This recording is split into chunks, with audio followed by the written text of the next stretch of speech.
के दौरान मैंने एक छोटी सी पोयम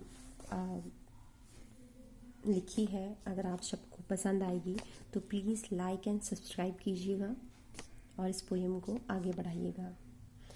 यहाँ पर मैंने शादी जो आजकल मजाक हो गई है उस विषय में थोड़ा बहुत कुछ लिखा है।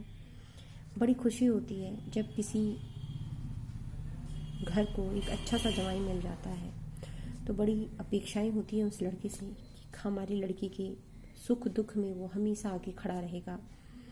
ये हर लड़की सोचती है, उस लड़की का परिवार सोचता है, जो कि मैंने इसमें व्यक्त किया है कि बेटी की शादी होती है, घर वाले बड़े खुश हो जाते हैं।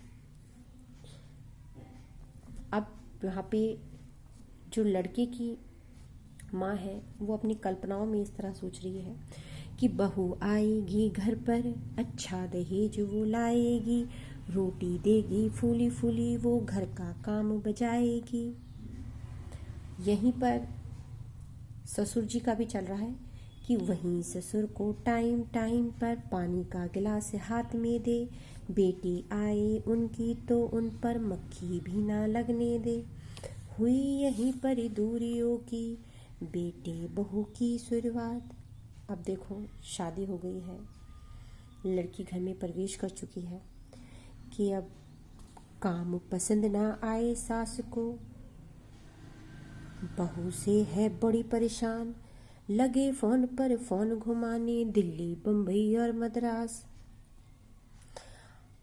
हाय दुखी हूँ तेरी बहू से, नहीं आता इसको कुछ काम। और इस अंदाज में अपने बच्चे से बोलती है कि बड़ी मन्नतों से मैंने तुझको बेटा पाला था,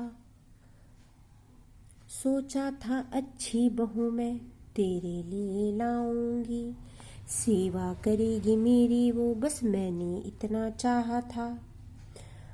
अब इस अंदाज में वो अपने बच्चे से और भी बातें रखती हैं कि बड़ी आलसी तेरी बहू है, काम ठीक से नहीं करती, खाना देती उल्टा सुल्टा, बात हमारी नहीं सुनती। हुई यहीं पर दूरियों की बेटा बहू की शुरुआत। अब इतनी सी बात वो लड़का अपनी माँ की सुनता है और लगा काट कर फोन वो बेटा, लगा काट कर अपनी माँ से बात करते करते वो अपनी माँ का फ़ोन काट के बीबी को फ़ोन लगाता है कि लगा काट कर फ़ोन वो बेटा बीबी को फ़ोन लगाता है, ना कुछ उसकी सुनता है, बस अपनी अपनी गाता है। और यहीं पर समझने की बात है कि स्त्री ही स्त्री की कितनी बड़ी दुश्मन होती है। आपको इस पूरी कहानी में समझ आएगा कि लग जाती है तोड़ने को अपने बेटे का घर संसार, स्त्री ही स्त्री की देखो कैसी दुश्मन होती है। अब यहाँ पर आगे देखिए कि बेटा कहता बस एक बात, माँ मेरी है बिल्कुल सच्ची, पिता मेरे हैं बड़े महान, माँ मेरी है बिल्कुल सच्ची, पिता मेरे हैं बड़े महान। हुई यहीं पर दूरियों की बेटे बहू की शुरुआत। अब आगे देखिए बहू, जो कि उसकी तो कोई सुन ही नहीं रहा है, सबकी अपनी अपनी है, उसकी कौन सुनेगा। तो यहाँ पे जो बहू की कल्पना, जो वो किसी से कुछ नहीं बोल पा रही है, वो अपने मन में बोलती है कि हाय,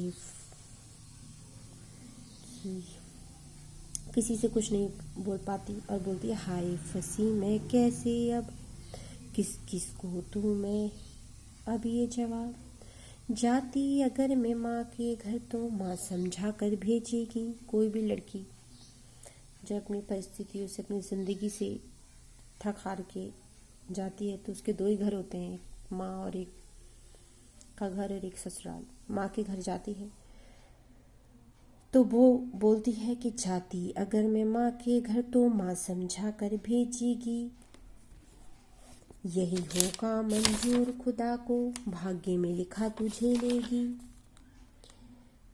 झेलेगी। अब यहीं पे देखिए कि जो लड़कियों की किस्मत होती है वो उन्हीं की